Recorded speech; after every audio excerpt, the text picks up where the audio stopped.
Welcome to our channel. నేను మీ Prashanth. Chandanagar Ameenpur real ఎస్టేట్లో ఇది మరో కేపీహెచ్పి, మరో నిజాంపేట్ అని చెప్పేసి అనుకుంటూ ఉన్నారు. నిజంగానే అంత డెవలప్ అయిందా, మరి డెవలప్ అవ్వబోతుందా? సో మరి ఇక్కడ మనం ల్యాండ్స్ తీసుకుంటే ఎలా ఉంటుంది, ఒకప్పుడు గతంలో ఎలా ఉండే అండ్ ఇప్పుడు ఎలా ఉంది? సో దీని గురించి మాట్లాడేందుకైతే ప్రస్తుతం మనతో పాటు real estate expert Smitha Krishnamurthy గారు ఉన్నారు. నమస్తే అండి. నమస్తే అండి. మ్యామ్, చందానగర్ అమీన్పూర్ సో గతంలో ఎలా ఉంది, ఇప్పుడు ఎలా ఉంది? చాలామంది అయితే అబ్బో ఇది మరో కేపీహెచ్పి, మరో నిజాంపేట్ అని చెప్పేసి అంటూ ఉన్నారు. సో మీరేమంటారు? దట్స్ ట్రూ అండి. ఎందుకంటే ఇప్పుడు కూడా మీరు కంపేర్ చేసుకుంటే ద ప్రైస్ వైజ్ కుక్కట్పల్లిలో మనకి 1 lakh రూపీస్ ఇస్తే గజం ల్యాండ్ వచ్చేస్తుంది. ఇప్పుడు మీరు అమీన్పూర్ సైడ్ వెళ్తే మీకు 70, 80, 90, 1 lakh అయ్యింది. అండ్ కుక్కట్పల్లి నుంచి చందానగర్ వరకు the progress was very fast. ఒకప్పుడు కుక్కట్పల్లి బీజేపీ ఆఫీస్ వరకు ఆగిపోయింది.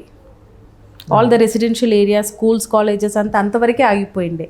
తర్వాత అక్కడ నుంచి మియాపూర్ వరకు వచ్చింది. I mean the city expanded. ఇంకా హైటెక్ సిటీ లాంచ్ అయ్యి హైటెక్ సిటీలో జాబ్ ఆపర్చునిటీస్ వచ్చి చుట్టుపక్కల ఐటీ కంపెనీస్ రావటంతో ద మోస్ట్ అఫోర్డబుల్ లొకాలిటీ మనకు ఆ వెస్ట్ సైడ్ ఆఫ్ హైదరాబాద్లో ఈజ్ మియాపూర్ అండ్ బియాండ్.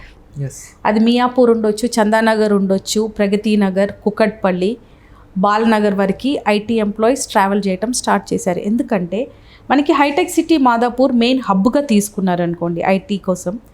అటు నుంచి మనకి నానక్రామ్ కూడా వెళ్ళాలి. ఓకే, నానక్రామ్ కూడా ఏంటంటే ఒకప్పుడు మొత్తం సెజ్, ఇప్పుడు కూడా సెజ్లోనే ఉంది అది. సో అక్కడ కంపెనీస్తో పాటు మనకి రెసిడెన్షియల్ జోన్స్లో అన్ని హై రైజ్ అపార్ట్మెంట్స్ ఉన్నాయి. సో ఎఫోర్డబిలిటీ అటువైపు వెళ్తే common man cannot afford that product. ఇప్పుడు ఒక కంపెనీలో CEO అండ్ అబోవ్ ఎంతమంది ఉంటారండి? ఒక 100 ఎంప్లాయీస్ కంపెనీలో ఒక 8 to 9 members will be highly paid employees. Okay, మిగతా వాళ్ళంతా is middle and lower paid employees. Okay, so ఈ 100 ఎంప్లాయీస్ ఉన్న కంపెనీలో 7 to 8 people will stay at Nanakramguda, financial district, Gachibowli ఏరియాస్లో వాళ్ళ ఎఫోర్డబిలిటీలో వాళ్ళకి ఫ్లాట్స్ వస్తాయి. కానీ ఆ మిగతా 81 ఎంప్లాయీస్ ఏం చేస్తారు? వాళ్ళ బడ్జెట్లో వాళ్ళ అఫోర్డబిలిటీ వెతుక్కుంటూ they came towards Miyapur. Okay, అప్పట్లో కుక్కట్పల్లి, తర్వాత మియాపూర్, ఇప్పుడు చందానగర్. ఓకే, అప్పుడు కుక్కట్పల్లిలో ఏంటంటే 15,000, 20,000 ఇస్తే 2 BHK, 3 BHK ఫ్లాట్ వచ్చేది. ఓకే, ఇప్పుడు కుక్కట్పల్లిలో కూడా 40,000 అయింది. 30, 35, 40,000 is the cost of 2 and 3 BHK. ఎందుకు అంటే నానక్రామ్ కూడా వెళ్తే మీకు 60,000, 1 lakh వరకు ఉంది. కానీ కుక్కట్పల్లి వెళ్తే మీకు 30,000, 35, 40,000 ఉంది. 40 చాలా తక్కువ. ఇప్పుడు కూడా 30, 35,000లో మీకు అక్కడ 2 or 3 BHK ఫ్లాట్స్ అయితే వచ్చేస్తుంది రెంట్. ఓకే, సో ఆ ఒక అఫోర్డబిలిటీ కంపారిజన్లో ఈ ప్లేసెస్ కూడా డివైడ్ అయిపోయింది. Okay, so as I told you, ఒక కంపెనీలో 7 people will go and stay in Nanakram కూడా, మిగతా 89, 90 people have to stay at this place. So definitely వాళ్ళకి రెసిడెన్షియల్ ఏరియాస్ పెరగాలి అంటే ఈ స్ట్రెచ్నే ఎంచుకున్నారు. ఒకప్పుడు అమీన్పూర్లో ల్యాండ్స్ తీసుకొని, అంటే 150 square yards, 180 square yards తీసుకొని విలాస్ కట్టుకునేవాళ్ళు, అంటే లైక్ ఇండిపెండెంట్ హౌసెస్. అప్పుడు 30,000, 35,000 ఉండింది. I'm talking about 5-6 years back. కానీ ఇప్పుడు అదే లొకాలిటీలో మీరు వెళ్తే 80,000 ఉంది. దట్ ఈస్ బికాస్ ఈ ఒక స్ట్రెచ్, అంటే Kukatpally, what is that, Miyapur, then Chandanagar, Ameenpur, all these areas ఇప్పుడు equal to Kukatpally, almost Kukatpally లాగానే అయ్యింది. అండ్ మీకు ఆ స్ట్రెచ్లో ట్రాఫిక్ కూడా అలాగనే ఉంటుంది. ఎగ్జాంపుల్గా చెప్పాలంటే ఇది ఒక మరో కోకాపేట్ అని కూడా చెప్పవచ్చు. కోకాపేట్ అనలేమండి, ఎందుకంటే Kokapet is again coming under luxury segment. అంటే గతంలో మనం చూసుకున్నట్లయితే కనుక కోకాపేట్ నార్మల్ ఏరియా, బట్ ఇప్పుడు చాలా సిటీ. కోకాపేట్, గండిపేట్ అంతా మనకి తెలుగులో చెప్పాలంటే లంబాడోలు ఉండే ఒక ఏరియా ఉండేది, ఆ ఏరియా అంతా. కానీ ఇప్పుడు అంతా అక్కడ అల్ట్రా లగ్జరీ ప్రాపర్టీస్ ఉన్నాయి, పెద్ద పెద్ద విలాస్, సెలబ్రిటీస్ ఉండే ప్లేస్ అయిపోయింది అక్కడ. సో డెఫినెట్లీ ఒక ఎంప్లాయ్మెంట్ కానీ గవర్నమెంట్ పాలసీస్ కానీ ఎక్కడైతే కరెక్ట్గా అప్లికబుల్ అవుతుందో అప్పుడు ఇలాంటి ఏరియాస్ డెఫినెట్గా వెలుస్తుంది. ఒకప్పుడు కోకాపేట్లో 20 లక్షలు, 30 లక్షలు ఇస్తే ఎకరా ల్యాండ్ కూడా వచ్చేది, కానీ ఇప్పుడు 100 కోట్లు అయ్యింది. So that is the difference what we find. And real estate గత ప్రభుత్వంలో ఎలా ఉంది మేడం, ఇప్పుడున్న ప్రభుత్వంలో ఎలా ఉంది? కంపారిజన్ చేసుకుంటే గత ప్రభుత్వంలో it was in a developing mode. Yes. అంటే మనం మొత్తం టోటల్ హైదరాబాద్ హిస్టరీలో గత ప్రభుత్వంలో పెరిగినంతగా ఏ ఒక్క టైంలో పెరగలేదు. If you take a statistical graph 800% పెరిగిందన్నారు కొన్ని సర్వే కంపెనీస్. అంటే హైదరాబాద్ హ్యాస్ గ్రోన్, అంత ఫాస్ట్గా గ్రో అయింది. దానికి reason could be Telangana was ruled by local party.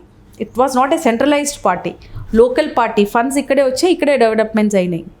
Okay, so ఆ ఒక గ్రోత్ మనకి ప్రెసెంట్ ఉన్న గవర్నమెంట్లో వీఆర్ నాట్ సీయింగ్. ఇప్పటికి ఆల్మోస్ట్ 1 year అవుతుంది గవర్నమెంట్ వచ్చి కూడా, ఇంకా పాలసీలు మారుస్తూనే తిరుగుతున్నారు తప్ప we are not finding any implementation there. ఇప్పుడు ఒక కంపెనీలో CEO అండ్ అబోవ్ ఎంతమంది ఉంటారండి? ఒక 100 ఎంప్లాయీస్ కంపెనీలో ఒక 8 to 9 members will be highly paid employees. So ఇంకా ఉండేది వాళ్ళకి ఇంకా 4 years. ఇంకా ఈ 4 yearsలో ఏం చేస్తారో మనకి ఐడియా లేదు. సో అండ్ ప్రజెంట్ ఇప్పుడు చందానగర్ కానివ్వండి, అమీన్పూర్ కానివ్వండి, ఇందులో ఏదైనా ల్యాండ్స్, అపార్ట్మెంట్స్ తీసుకునే వాళ్ళకి మీరు ఏం చెప్తారు? ఇట్స్ అ గుడ్ ఇన్వెస్ట్మెంట్ అని చెప్తానండి. ఎందుకంటే మంచి ప్రాపర్టీ అప్రిసియేషన్ ఉన్న ల్యాండ్స్ ఇవన్నీ. ఎందుకంటే గోయింగ్ ఫర్దర్ ఇవి కూడా మనకి 1 lakh 1.25 వరకు వస్తుంది. ఇప్పుడు మీరు అమీన్పూర్ నుంచి దాటి ఇప్పుడు BHEL టువర్డ్స్ పటాన్చేరు కూడా చూసుకుంటే అక్కడ కూడా ఇప్పుడు హై రైజ్లు వస్తున్నాయి. మొన్ననే రీసెంట్గా వెళ్తుంటే రామ్కీ ప్రాపర్టీస్ ఆల్మోస్ట్ పొజిషన్కి వచ్చేస్తూ ఉంది. సో సిమిలర్లీ అలాంటివి చాలా ప్రాపర్టీస్, చాలా విలాస్ చాలా ఉన్నాయి. ఇన్కర్ వాళ్ళవి కూడా ఉన్నాయి. సో గోయింగ్ ఫర్దర్ ఈ ఏరియాస్లో మనకి చాలా అప్రిసియేషన్స్ అయితే ఉంటుంది. అక్కడ ల్యాండ్స్ దొరికితే మాత్రం లీగల్ కరెక్ట్గా ఉంది అనుకుంటే కొనుక్కుంటే that will give you very good appreciation. And KPHPలో మాత్రం మనకి ఎలాంటి ల్యాండ్స్ అయితే దొరకవు తీసుకుందామన్నా. బట్ ఏమైనా విల్లాస్ కానివ్వండి, ఏదైనా అపార్ట్మెంట్స్ తీసుకుందామంటే ఎలా ఉంది ఇప్పుడు ప్రజెంట్ ప్రైసెస్? అయితే ఇప్పుడు కూడా ఆ ఏరియాలో మీకు 75 lakhs నుంచి 1 crore వరకు మంచి అపార్ట్మెంట్ దొరుకుతుందండి. And it is a good investment for middle class people. Okay, so ఫైనల్గా మ్యామ్ హైదరాబాద్లో ఒక రియల్ ఎస్టేట్ పరంగా ఎక్కడ ల్యాండ్ తీసుకుంటే బాగుంటుంది అండ్ ఎక్కడ విల్లాస్ కానివ్వండి, అపార్ట్మెంట్స్ కానివ్వండి తీసుకుంటే, సో నార్మల్ మిడిల్ క్లాస్ వాళ్ళు ఎక్కడ తీసుకుంటే బాగుంటుంది? యాజ్ ఐ టోల్డ్ యూ, హైదరాబాద్లో ఎఫోర్డబిలిటీ అయితే చాలా తగ్గిందండి. సో ఒక కామన్ పీపుల్ ఇప్పుడు విల్లా తీసుకోవాలంటే ఆల్మోస్ట్ 100 kilometers వరకు వెళ్ళాలి. అంటే ఒక 1.5 crore బడ్జెట్లో రావాలి అంటే 80 kilometers నుంచి మీకు ఒక 100 kilometers దూరంలోనే మీకు ఆ ప్రైజెస్ ఉన్నాయి ఇప్పుడు. సో ఎఫోర్డబిలిటీ అనేది చాలా తగ్గిపోయింది. So basically a common man has to invest. ఇప్పుడు ప్రెసెంట్ ప్రోడక్ట్ వాళ్ళకి ఏంటంటే ఇట్ ఈస్ అపార్ట్మెంట్స్. ఇప్పుడు మీరు అన్నట్టు కూకట్పల్లి, చందానగర్, అమీన్పూర్ ఏరియాస్ లాంటి ప్లేసెస్లో ఇన్వెస్ట్ చేసుకుంటే రేపు ఫ్యూచర్లో మంచి అప్రిసియేషన్ అయితే ఉంటుంది. అదే మీరు ల్యాండ్గా కొనాలి అనుకుంటే మాత్రం ఇప్పుడు కొత్తగా వచ్చే RRR is a very good option.